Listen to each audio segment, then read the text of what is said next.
大家好，这节课来教大家如何来用 AI 来写代码。那么这款插件的名字叫做 Code Library Help，它是一个帮助开发人员查找特定的 Python 库的代码和文档。它的这个类似的这种插件有很多，它们都可以就是搜索代码和文档，列出支持的库，添加新库。那么我们当然在更早期的一些时候 ，AI 写代码就是它会出现一些问题，它给你的代码很多时候是用不了的，你需要去校对啊，需要各种的在处理。但是目前随着 AI 的一个迭代进化，它已经能写出很多不错的基础代码了。比如说，请你给我写一个贪吃蛇游戏的代码。要记住，我们现在都是自然语言来问它的，我们直接让它给我们写一个贪吃蛇语言的代码。好，那么我们输入给它以后，它就会基于贪吃蛇的一些常见的一些功能来给我们进行一个代码的一个撰写。它其实最强大的能力是，基于特定的库去搜索，还有这些整体的一个功能啊。那么它可以看到颜色白、黄、绿、黑、红、蓝，然后显示大小啊，这个600×400，然后我们可以看到这一行一行代码就开始进行了一个设置啊，然后一点点，还设置了一个你说了按 Q， 大家如果就是你完全你看我们只说了一句话，请你给我写一个贪吃蛇游戏的代码啊，他就给我们写出来，然后我们比如再来写，请你再为我写一个俄罗斯方块的。好，我们再来写一个俄罗斯方块的代码啊 Python Program 的俄罗斯方块代码，它这个是用那个 Pygame 的来制作的。好，那这是一个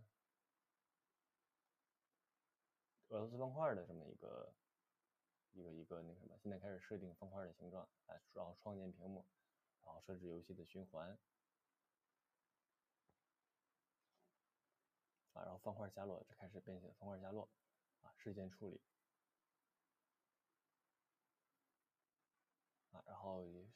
上下左右啊，绘制方块，现在是在绘制方块，然后绘制当前方块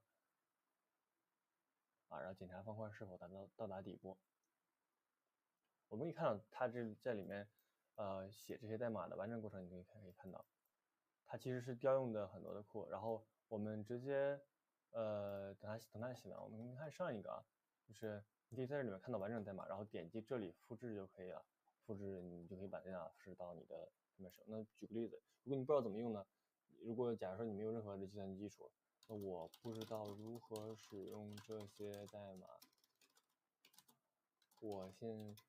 在是一个完全没有编程能力和经验的小白，请告诉我这些代码该如何使用。那么它就会其实结合这些代码来告诉你如何来使用这些代码。首先你要安装 Python， 安装猛蛇啊，然后安装 Pygame， 因为它这个东西代码是基于 Pygame 的嘛，然后创建并运行代码，它把整体的这个代码 pip install Pygame 都给你那个什么了，然后打开文本编辑器啊，然后那个保存文件，这里面所有代码，它就像一个那个社区网站上面就把所有的这个都给你写清楚了。那么这就是一个基础的代码。那如果你要有更进一步的代码需求怎么办呢？其实 AI 目前来说写一些复杂的代码，其实它是很难那什么。但是这里给大家推荐一个非常强大的一个工具，叫亚马逊的这个 Code Whisper。那么它呢，就是可以说是重构了一下这个 AI 的这个写代码这个能力啊。现在编程在这个功能的那个影响之下，它编程是非常简单的，你只需要写注释就可以，它可以实时生成从代码编程到全函数的代码集，而且支持15种流行的编程语言和多种 IDE， 而且内置了安全的扫描功能，它可以就是检测而且修复你代码当中的漏洞。这样的话，就 AI 哪怕给你的代码可能有些问题，但是它可以检测呀，它确保这代码的安全性，而且它这个东西是免费的，它可以提供这个免费的个人使用套餐，它里面包含无限的，就是没有限制的代码建议，还有每个月50次的安全扫描，所以说它可以就是有效的提高代码的质量和安全性，让整个的一些基础性的工作由 AI 来做，然后让开发人员只需要去把时间精力专注于怎么去写好注释。你看，开发人员工作效率巨大飞跃，速度提高57%，成功的可能性在27%啊，这就是非常的厉害的一个国际大厂这么一个写代码，因为代码这个东西咱们开个100套课可能都说不完。那么我们一个介绍一个简单的用 AI 写，一个介绍一个复杂的 AI 写，这就是我们用 AI 来写代码的一个全部过程，适合于小白，也适合于进阶的高手。